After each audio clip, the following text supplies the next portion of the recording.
1971 সালের স্বাধীনতা নিয়ে অনেকেরই অপছন্দ আছে, চুলকানি আছে। বেসিক্যালি ওই সময় যারা সার্বভৌমত্বের বিরুদ্ধে অবস্থান নিয়েছিল, পাকিস্তানি সার্বভৌমত্বের পক্ষে এবং বাংলাদেশি সার্বভৌমত্বের বিরুদ্ধে অবস্থান নিয়েছিল, তারা আসলে দীর্ঘদিন ধরেই মন খারাপ হয়ে আছে, কথা বলার সুযোগ পাচ্ছিল না। তো ওইটাকে তাদের ইস্টাবলিশমেন্টের জন্য ওই প্রথম স্বাধীনতাকে চাপা দেওয়াটা জরুরি। তো এখন চাপাটা দেবে কি দিয়ে?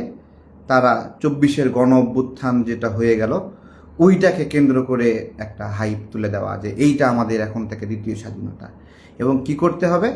প্রথম স্বাধীনতাকে ভুলে যেতে হবে, দ্বিতীয় স্বাধীনতাকে আঁকড়ে ধরতে হবে। মূল যেটা আমির হামজার বিষয়ে যেটা আমি বলেছিলাম, তার কনসেপ্ট হলো প্রথম স্বাধীনতা ভুলে যাও। হ্যাঁ, যেমন করে আমরা 47 ভুলে গেছি, ওই রকম করে প্রথম স্বাধীনতা ভুলে যাও।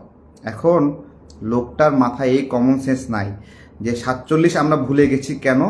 আমরা নতুন মানচিত্র পাইছি, নতুন পতাকা পাইছি, নতুন ভাষা এবং আমাদের সার্বভৌম সীমানা, সার্বভৌম সরকার এবং স্বাধীন জনগণ এবং স্বাধীন একটা পার্লামেন্ট আমরা পেয়েছি। এই সব কিছু মিলে আমাদের স্বাধীনতা, তাই তো?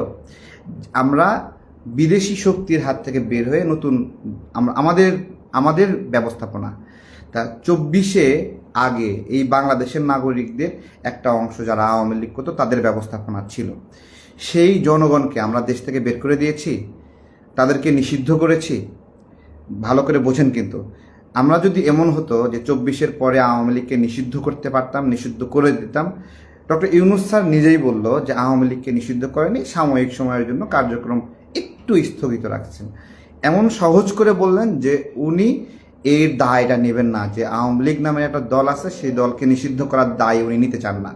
সহজ বিষয়ে যদি ক্লিয়ারলি রাজনীতিতে যারা বোঝেন যে ডক্টর ইউনূস আওয়ামী লীগ নিষিদ্ধ করার মতো ঘটনা, সেই ঘটনার দায় নিতে চান না।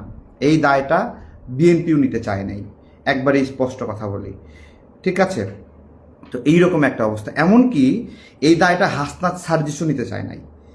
তারা প্রথমে রিট করছিল, সেই রিট নিজেরাই উইথড্র করছে। এমনকি যে আন্দোলনটা করছিল আওয়ামী লীগ নিষিদ্ধের, সেই আন্দোলনের পরে সাময়িক কার্যক্রম নিষিদ্ধের যে ঘোষণা বা কাগজটা ধরায় দিছে, এরপরে হাসনাত সার্জিসরা একটা ছাড়ে দেওয়া কান্দে বাসি আন্দোলন, যে যা যা যা দিছে, কাগজ একটা দিছে, এটা এই পর্যন্ত, ঠিক আছে? কিন্তু আমি আলোচনা করছিলাম যে প্রথম স্বাধীনতা, দ্বিতীয় স্বাধীনতা এভাবে যারা ভাগ করলো, তারা আসলে প্রথম স্বাধীনতাকে মানতে পারে না। তাদের নতুন একটা অধ্যায় দরকার, নতুন একটা গল্প দরকার। এবং আমরা দেখেছি যে সংস্কার কমিশনে যখন যাই, তারা বারবার ওই 71 কেন্দ্রিক সব কিছু মাটি চাপা দিতে চায় না, ওইটা বাদ, ওইটা আর আমরা স্মরণ করব না, এই ধরনের একটা অ্যাটিটিউড। তো আমি বলি, আমি একজন ক্ষুদ্র রাজনৈতিক কর্মী হিসেবে বলি, 71 আমরা যে স্বাধীনতা পেয়েছি, এটা একবারই আসে। এটা বাংলাদেশে একবার, মানে ওয়ানই, ঠিক আছে? বহিঃশত্রুর সাথে আমাদের আর কোনো লড়াইয়ের কোনো প্রেক্ষাপট, কোনো ঘটনা এখানে আসে নাই যে আমরা সেটা থেকে আমরা দ্বিতীয় স্বাধীনতা পেয়েছি। বিপ্লব হবে, অভ্যুত্থান হবে, মারামারি হবে, 90 হইল, 96 হয়েছে, 2008 সালে বড় আন্দোলন হয়েছে, 2024 সালে অনেক বড় আন্দোলন হয়েছে। আমি এই আন্দোলনের একজন ক্ষতিগ্রস্ত মানুষ। এই আন্দোলনে আমি রিমান্ডে গিয়েছি, এই আন্দোলনে নিপীড়নের শিকার হয়েছি, গুলিবিদ্ধ হয়েছি, আমার ভাইয়েরা মারা গেছে। বাট এটা আসলে আপনার যেই এক্সট্রিম লেভেলে প্রথম স্বাধীনতাকে চাপা দেওয়ার মতো একটা তৎপরতা আমি বলছি, কিন্তু এটা একটা, আমরা নতুন স্বাধীনতা বলেছি, আমরা বলেছি যে লাল স্বাধীনতা, এরকম বিভিন্ন ধরনের কথা বলেছি। হ্যাঁ, আমরা মুক্ত হলাম, এই ধরনের কথা বলেছি। কিন্তু এক্স্যাক্টলি সেই কথাগুলোর উদ্দেশ্য পিছনে কিন্তু এরকম ছিল না যে প্রথম স্বাধীনতাকে আমরা চাপা দিব। হ্যাঁ, চাপা দিব। এই যে আমির হামজারা যেটা করছে, ওরা হলো চাপা দেওয়ার একটা তৎপরতা করছে। এই চাপা দেওয়াটা একটা ক্রাইম, আমি ওইটাই বুঝতে চেয়েছি যে উনি এই চাপা দিতে চাচ্ছেন কেন। এটা হলো একটা বিষয় গেল। দ্বিতীয় বিষয়ে এবার আসি, উমামার কথা বলি। উমামা আজকে যেটা প্রকাশ করেছে, আমরা যেই লেভেল থেকে বৈষম্য বিরোধী ছাত্র আন্দোলন, এনসিপি ওদের সমালোচনা করি, তার চেয়ে 1000 গুণ হাই স্পিডে আঘাত করেছে উমামা এনসিপিকে, বৈষম্য বিরোধীকে। আমরা যে আঘাতটা করি তার চেয়ে হাই স্পিডে।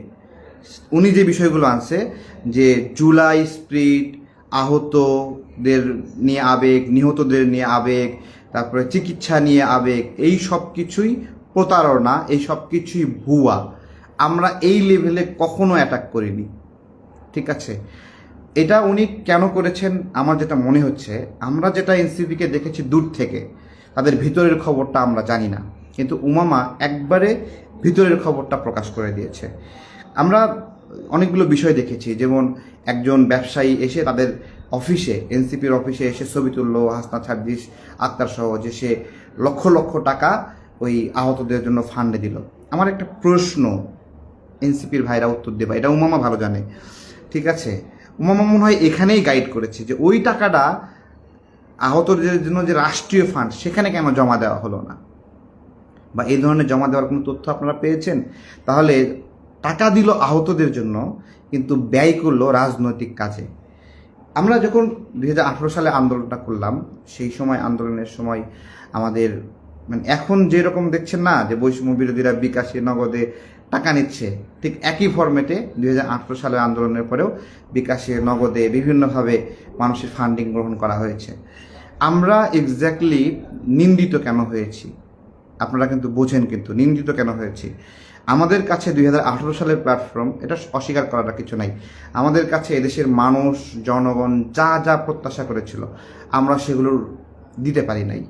আমাদের কাছে আকাশ সমান প্রত্যাশা ছিল যে আমরা এটা করব, আমরা দিতে পারি না এটা, ঠিক আছে? আমরা আমাদের মধ্যে ফাটল ধরেছে, ভাঙ্গন ধরেছে, একে অপরের পিছনে লেগেছি, আবার কেউ কেউ গণভবনে গিয়ে এই ধরনের শেখ হাসিনাকে মা ডাকা, এই ধরনের অনেক ধরনের অপ্রীতিকর ঘটনা ঘটার ফলে মানুষের একটা যা যা চাহিদা ছিল ওইটা থেকে আমরা একটু পিছিয়ে গেছি, ঠিক আছে? কিন্তু এটা কিন্তু কেউ অস্বীকার করতে পারবে না যে 24-এর আন্দোলন, এই 18 সালের আমরাই উদ্যোক্তা এটা 24-এর আন্দোলন। এবং 24-এর আন্দোলন একবারে শুরু, ইনিশিয়াল লেভেল, ও মাইক ভাড়া নাই, আচ্ছা ঠিক আছে টেনশন করো না, দিয়ে দিচ্ছি, চাওয়া লাগে নেই, সঙ্গে সঙ্গে পানি লাগবে, আচ্ছা দিয়ে দিচ্ছি, 1000 ফেস্টুন লাগবে, ওকে ওকে ওকে ওকে ডান দিয়ে দিচ্ছি। এই জাফর ভাই আপনি ইয়ে করেন তো, কী কী লেখা আছে এগুলো আমি লিখে দিচ্ছি, আপনি এগুলো একটু সবগুলো ফেস্টুন বানান।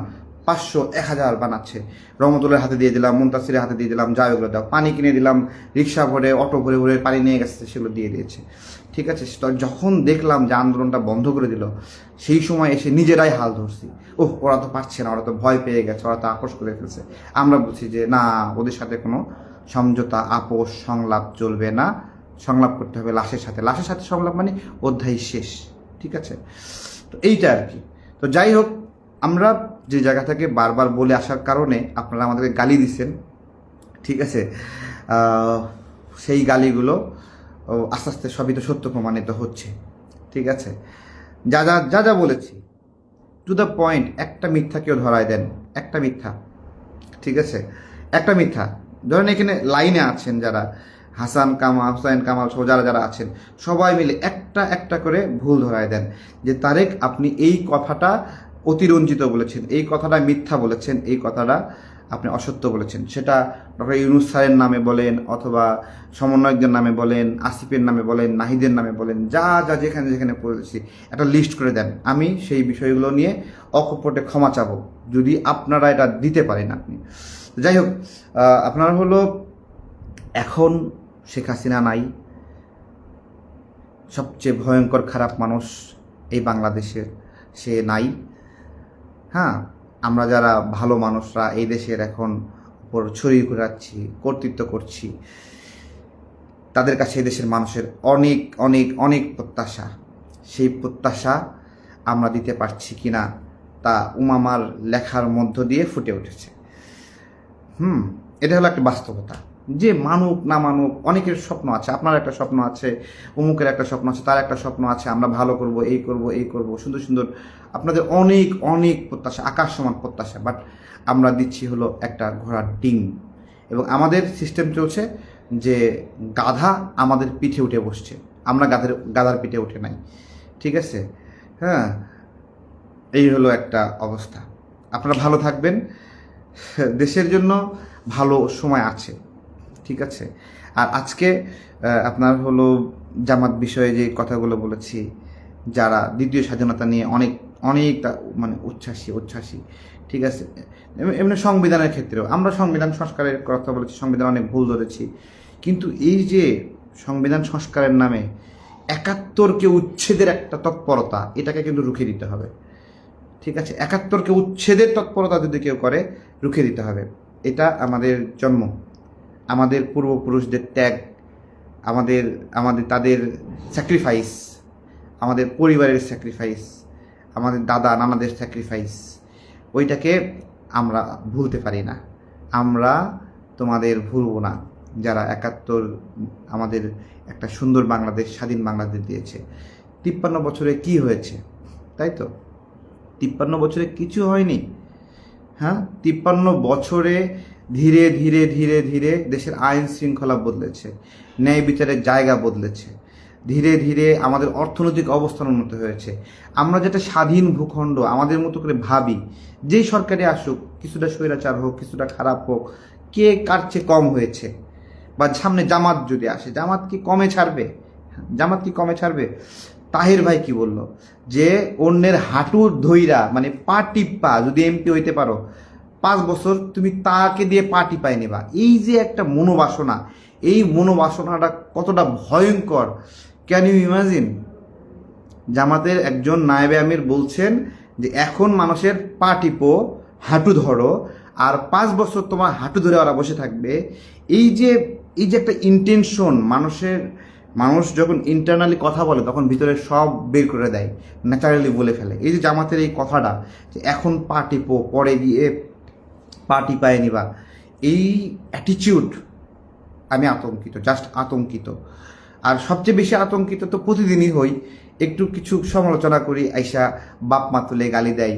কত সুন্দর সুন্দর মানুষ যারা সবসময় ভালোবাসতো, জায়গায় একটু বিরোধিতা করছি খাইয়ে ফেলার মতো অবস্থা করতেছে, ঠিক আছে। জামাতকে বলবো, যে শিবিরকে বলবো, যদি আপনারা দেশের জন্য বড় একটা রাজনৈতিক ফ্যাক্টর হতে চান, এখন কিছুই না মানে কিছুই না। আপনাদের একটা মহল্লায় 5,000 মানুষ আছে না, ওই 5,000 মানুষের মধ্যে 5 জন মানুষ আপনাদের সমর্থক, মানেন এটা?